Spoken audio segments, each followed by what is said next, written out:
warahmatullahi wabarakatuh. Halo anak-anak, bertemu lagi dengan saya Miss Yatni di pembelajaran Bahasa Indonesia kelas 6. Hari ini kita memasuki subtema 2 di tematik pertama.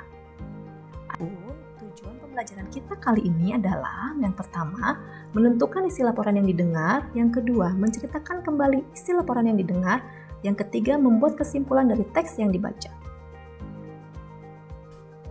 Materi kita kali ini adalah yang pertama, teks pengamatan, yang kedua, ide pokok, dan yang terakhir adalah informasi penting. Apa sih teks pengamatan? Teks pengamatan adalah teks yang berisi penjabaran umum atau melaporkan sesuatu berupa hasil dari pengamatan yang disebut juga observasi.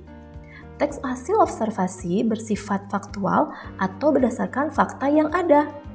Struktur teks pengamatan atau laporan pengamatan adalah pernyataan umum mengandung keterangan umum dari subjek yang diamati.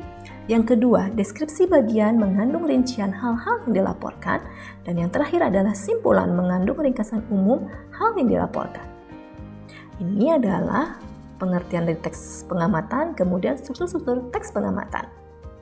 Selanjutnya, akan melihat teks berikut ini. Perhatikan struktur teks pengamatan berikut ya. Kita akan membaca teks dengan judul pohon kelapa. Pohon kelapa atau Cocos nucifera atau disebut juga pohon nyur merupakan tumbuhan palem yang berbatang tinggi. Tingginya bisa mencapai 3 meter. Buahnya tertutup sabut dan tempurung keras. Dalamnya terdapat daging yang mengandung santan dan air. Kelapa adalah sebutan dari nama buah yang dihasilkan tumbuhan ini. Kelapa menjadi tumbuhan serbaguna karena dimanfaatkan semua bagiannya oleh manusia. Karena banyak manfaatnya, maka tunas kelapa dijadikan sebagai lambang pramuka di Indonesia. Tumbuhan ini diperkirakan berasal dari pesisir Samudra Hindia di sisi Asia, namun sekarang sudah menyebar luas di seluruh pantai tropika dunia. Bagian-bagian dari tumbuhan ini adalah buah kelapa, batang, pelepah, dan akar. Buah kelapa terdiri dari kulit luar, sabut, tempurung, kulit daging, daging buah, air kelapa, dan lembaga. Pohon kelapa atau pohon nyur terdapat di bagian tepi pantai. Berdasarkan penelitian yang ada, kelapa diyakini bermanfaat untuk menyembuhkan penyakit seperti TBC, luka bernanah, wasir, disentri, dan kolera. Selain itu, buah kelapa bagus untuk mengobati keracunan karena buah ini dapat menetralkan racun di dalam tubuh kita dan dapat dijadikan sebagai makanan atau minuman. Para dokter gigi juga meyakini bahwa kelapa bisa mencegah gigi berlubang, sedangkan batang pohonnya sangat bermanfaat untuk pembuatan janur, pembungkus ketupat, dan masih banyak lagi. Kita lihat yuk struktur teks pengamatannya. Paragraf pertama dan kedua kita sebut pernyataan umum. Paragraf ketiga dan keempat kita sebut deskripsi bagian. Paragraf ke-5, 6, dan ke-7 kita sebut kesimpulan. Simak video pembelajaran berikut ya. Di video selanjutnya akan ada materi pembelajaran tentang ide pokok dan informasi penting. Simak dengan baik ya anak-anak. Catatlah materi yang terdapat di dalam video pembelajaran. Selamat menyaksikan.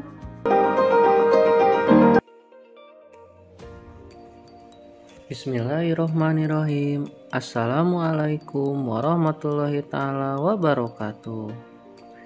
Bertemu kembali dalam video pembelajaran bersama Pak Asep Yuyun. Kali ini kita akan belajar mengenai ide pokok, informasi penting dari teks. Sebelum itu jangan lupa kalian subscribe, like, dan komen pada video pembelajaran ini. Pada video pembelajaran kali ini, kita akan belajar mengenai pengertian ide pokok. Nama lain ide pokok, cara menentukan ide pokok, dan menemukan informasi penting dari teks. Pertama, apakah yang dimaksud ide pokok? Ide pokok adalah masalah utama yang dibahas dalam suatu paragraf.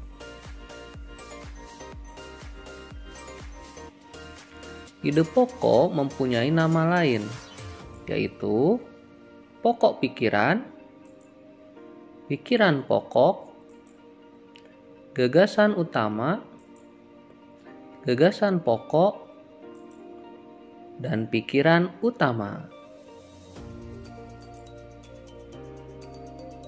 Cara sederhananya, untuk menentukan ide pokok bisa dengan mengajukan pertanyaan paragraf tersebut membahas tentang apa.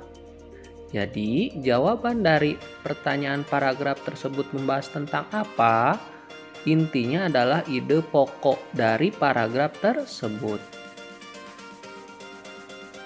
Ada beberapa cara menentukan ide pokok. Yang pertama, mengambil kalimat utama. Biasanya kalimat utama itu terdapat di awal paragraf atau di akhir paragraf. Contoh, buah kedondong memiliki berbagai manfaat. Buah ini bisa dijadikan bahan rujak yang lezat. Buah ini juga bisa dijadikan manisan. Buah yang rasanya masam ini juga bisa dijadikan obat batuk dengan cara makan daging buahnya yang sudah dicolek atau dilumuri kecap. Kalimat utama paragraf di atas adalah kalimat pertama, yakni buah kedondong memiliki berbagai manfaat. Ide pokoknya sama dengan kalimat utama, sehingga ide pokoknya adalah buah kedondong memiliki berbagai manfaat. Cara kedua, untuk menentukan ide pokok, yaitu mengurangi kata-kata dalam kalimat utama yang tidak perlu. Contohnya masih sama seperti tadi. Kalimat utamanya di awal paragraf yaitu buah kedondong memiliki berbagai manfaat.